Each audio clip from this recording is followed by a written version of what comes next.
आज आप सुनेंगे सुनीता सिंह की लिखी कहानी और लीजा मुस्कुरा दी। सुबह के 7 बजे रहे हैं। राघवेंद्र सलूजा और उनकी धर्मपत्नी लीजा लान में बैठकर चाय पी रहे हैं। लीजा सलूजा साहब अभी सप्ताह भर पहले ही अपने गांव वाले घर से लौटे हैं। मौसम बड़ा ही खुशनुमा है। पास लगे गुलाब और बेला के पौधों से के फूलों से भीनी भीनी खुशबू आ रही है। हवा चल रही है जो रात में हुई बारिश के कारण भीगी भीगी सी है। अचानक ही उम्मीदों सी आंखों को हाथों में मलती हुई जुगनू दादी दादा को ढूंढती ढूंढती हुई लान में आई और दादी की गोदी में बैठ गई। दादी उसके बालों को प्यार से संवारते हुए बोली, जुगनू आप इतनी देर से बैठ उठे हो? आपका एडमिशन हो गया है स्कूल जाने के लिए, तो जल्दी उठना चाहिए था ना। जुगनू के मन में जाने क्या आया कि बोल बैठी, दादी आप बहुत टोका टाकी करते हो, आप गांव वापस चले जाओ। छोटी सी बच्ची के मुख से ऐसी बातें लीजा की अच्छी नहीं लगी। ऊपर से जुगनू पैर पटकते हुए वापस चली गई। नया नया एडमिशन हुआ था और उसे स्कूल जाना बिल्कुल अच्छा नहीं लग रहा था। सलूजा साहब जुगनू की पैर पटकते हुए ध्यान से देखते हुए मुस्कुरा रहे थे। एक काम तो गुस्से में लीजा भी करती है। अभी वह लीजा की तरफ मुड़े और उससे कुछ कहने जा रहे थे कि यह क्या। लीजा की तो आंखें छलछल आई। वे बोले, लीजा उदास क्यों हो, क्या हुआ? लीजा उनकी ओर देखते ही शिकायती लहजे में बोली, सुना नहीं है जुगनू क्या बोल रही थी? मैं बहुत टोका टाकी करती हूँ, मुझे गांव वापस चले जाना चाहिए। अब जरूर बहुएं आपस में बात करती होंगी। जुगनू को बुरा क्या समझे? सलूजा साहब ने लीजा को समझाया, ऐसी कोई बात नहीं। लीजा दोनों बहुएं तुम्हें कितना मान देती हैं, तुम भी जरा सी बात पर इतना सीरियस हो गए। लीजा सभी छोटे बच्चे कुछ भी बोल दिया करते हैं। आजकल जो बच्चे हैं ना, सब कंप्यूटर माइंडेड हैं। इनका कोई ठिकाना नहीं कि आपको किस बात पर आपको क्या जवाब दे दे। लेकिन लीजा का मन दास हो गया। वह उठकर अपने कमरे में चली गई। सलूजा साहब भी पीछे पीछे कमरे में पहुंच गए और लीजा का मूड ठीक करने का प्रयास करने लगे। जी तुम अपने बच्चों के बारे में ऐसा क्यों सोचती हो? कब बच्चों ने हमारा साथ नहीं दिया? अभी कुछ ही दिन पहले जब तुम्हारी तबीयत बिगड़ी थी, बेचारी दोनों बहनें रात भर तुम्हारे पास बैठी रही और एक पल से ना हटी थी। और तुम भी मतलब ही अपने मन की जरा सी बच्ची की बात सुनकर खटास ला रही हो। नजदीकी रिश्तों में व्यवहार ठीक नहीं है लीजा। हमने क्या कम संघर्ष के दिन देखे हैं?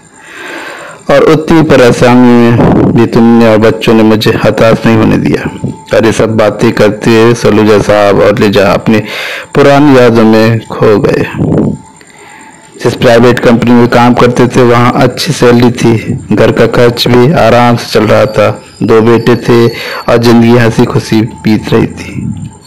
बड़ा 15-16 साल का रहा होगा और छोटा भी यही 12 वर्ष का था। अचानक एक मंदी का दौर आया और बड़ी बड़ी कंपनियां फैक्ट्रियां बंद हो गई। इन्हीं में से सलूजा साहब की कंपनी भी थी। अचानक आई इस बेरोजगारी से निपटना बड़ा कठिन था। धीरे धीरे घर की जमा पूंजी भी खत्म हो चली थी। समझ नहीं आ रहा था कि क्या करें क्या न करें। काम की तलाश में काफी हाथ पैर मार रहे थे, लेकिन कोई बात न बन पाती। ऐसे समय उनकी एक वीडियोग्राफर से दोस्त थी। उसने मुझसे कहा, भाई साहब आप एक कंप्यूटर खरीद लीजिए, आजकल सीडी डीवीडी का जमाना आ गया है। इस समय सभी लोग अपनी VHS कैसेटों को CD में DPD में बदलवाएंगे। अच्छा काम है, घर बैठे कीजिए, इससे पैसा भी अच्छा है। और सलूजा साहब को काम पसंद आया। कुछ ना कुछ तो काम करना ही पड़ेगा, खाली समय बैठने से काम नहीं चलेगा। बच्चों की पढ़ाई लिखाई और घर के बाकी खर्चे आखिर कैसे चलेंगे? उन्होंने जैसे कहा, अपने पास कितने पैसे बचे होंगे?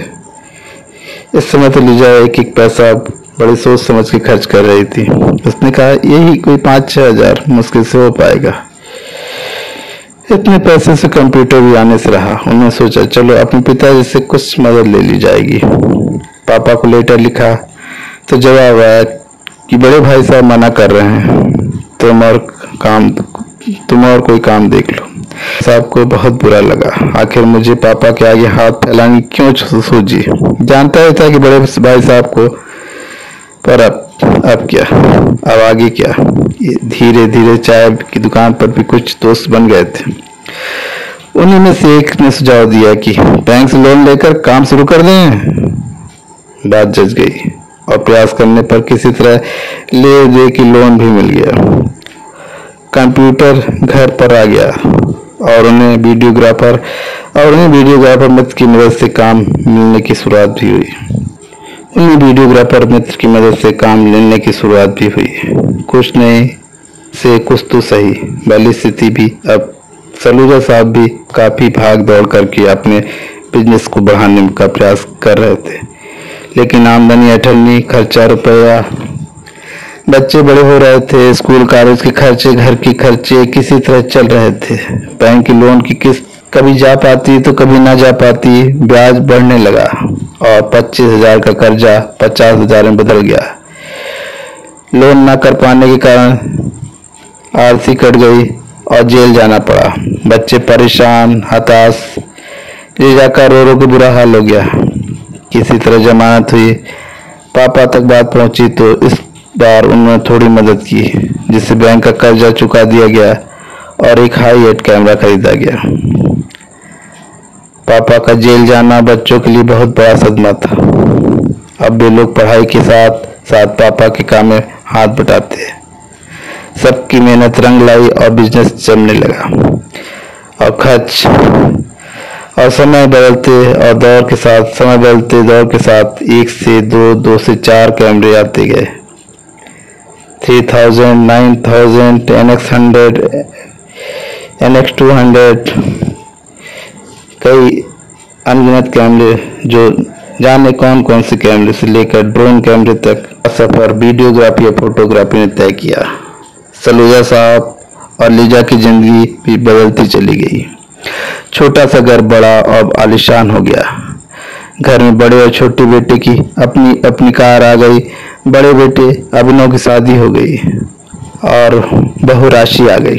कुछ साल बाद छोटे बेटे ने अपनी एडवर्टाइजिंग एजेंसी खोल ली।